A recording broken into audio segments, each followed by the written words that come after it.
एक शहर में पुलिस ने सभी चोरों के नाक में दम कर दिया था। सारे चोर एक के बाद एक पकड़े जा रहे थे। बस एक चोर जैसे तैसे बचकर एक जगह पर छिपा हुआ था। तभी उसे ख्याल आया कि क्यों ना वो भगवा पहनकर साधु बन जाए। ये दुनिया चोरों को तो जूता मारती है, लेकिन अगर वही चोर भगवा पहन ले तो उसके पैरों में पड़ी रहती है। इस प्रकार चोर साधु बनकर घूमने लगता है। पाखंडी साधु में एक कला थी कि वो बोलने में बहुत माहिर था। प्रवचन तो उसके बाएं हाथ का खेल था। इस कारण साधु की निकल पड़ती है। उसके बहुत से शिष्य बन जाते हैं। कई लोग उसके आगे पीछे घूमने लगते हैं। उसे मुफ्त में खाने को मिलने लगता है। बस उसे संसारिक जीवन छूटने का दुख रहता है। पाखंडी साधु जंगल में अपने शिष्यों के साथ रह रहा था। तभी उसके आश्रम में एक सेठ आया। सेठ को भी पाखंडी साधु ने अपने बोलने की कला से प्रभावित कर दिया था। साधु से मिलकर जब सेठ अपने घर पहुंचा तो उसे एक ख्याल आया।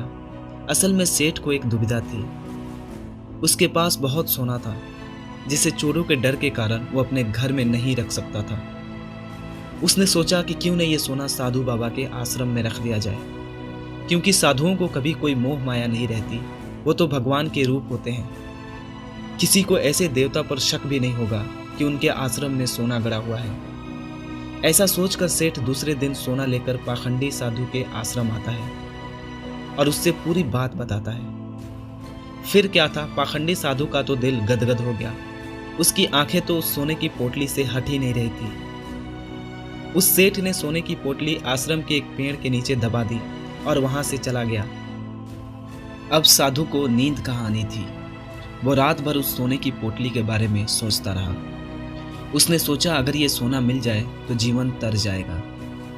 वो संसारिक सुख भी मिलेगा जो इस भगवा कपड़ों ने छीन लिया है। इस तरह साधु ने कई सपने देख डाले। दूसरी तरफ सेठ सोने को आश्रम में रखकर बेफिक्र होकर सो रहा था। कुछ समय बीतने के बाद साधु ने एक योजना बनाई। उसने सोचा कि वो सोना लेकर चला जाएगा और सेठ को शक न हो, इसलिए वो उसके घर जाकर जाने की बात कहेगा, ताकि सेठ को यह न लगे कि साधु ही सोना लेकर भागा है।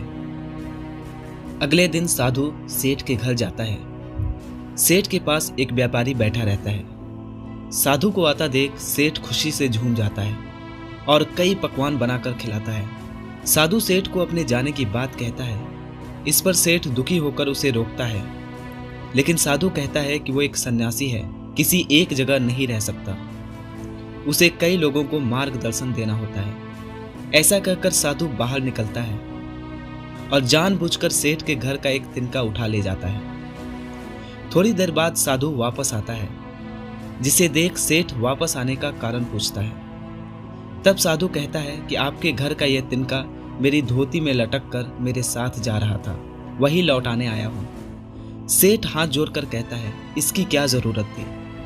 तब साधु कहता है, इस संसार में किसी भी वस्तु पर साधु का कोई हक नहीं। फिर अपनी बातों से वो सेठ को मोहित कर देता है और वहां से निकल जाता है। यह सब घटना सेठ के पास बैठा व्यापारी देखता है और सेठ से पूछता है कि कौन है ये साधु।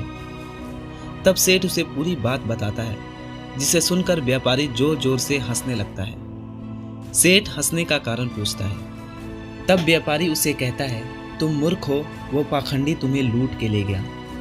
जिस पर सेठ कहता है, कैसी बात करते हो तुम, वो एक संत है, बहुत ज्ञानी है। व्यापारी कहता है, अगर तुम्हें अपना सोना बचाना है तो उस जगह चलो जहां सोना दबाया था। सेठ उसे वहां लेकर जाता है और खुदाई करता है, लेकिन उसे कुछ नहीं मिलता।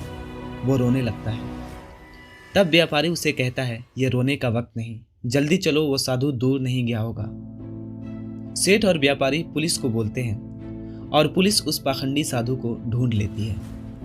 तब जाकर सभी को पता चलता है कि वास्तव में वो कोई सिद्ध बाबा नहीं, बल्कि एक चोर था, जिसने अपनी बोलने की कला का इस्तेमाल कर कई लोगों को लूटा था और पुलिस से बचने के लिए भगवा पहन लिया था। सोना मिलने के बाद सेठ के जान में जान आती है। सेठ व्यापारी से पूछता है, उसे कैसे पता चला कि वो साधु पाखंडी है। व्यापारी ने कहा, वो साधु बार बार अपने आप की तारीफ कर रहा था। संत कितने महान होते हैं, बार बार यही दोहरा रहा था। जबकि जो सच मायने में संत होते हैं, उन्हें इस बात को दोहराने की जरूरत नहीं पड़ती। दोस्तों इसी के साथ ये कहानी ख़त्म होती है। दोस्तों फिर मिलेंगे आपको एक नए कहानी के साथ, इसलिए आप प्लीज़ इस चैनल को सब्सक्राइब कर लें और इस वीडियो को लाइक कर दें।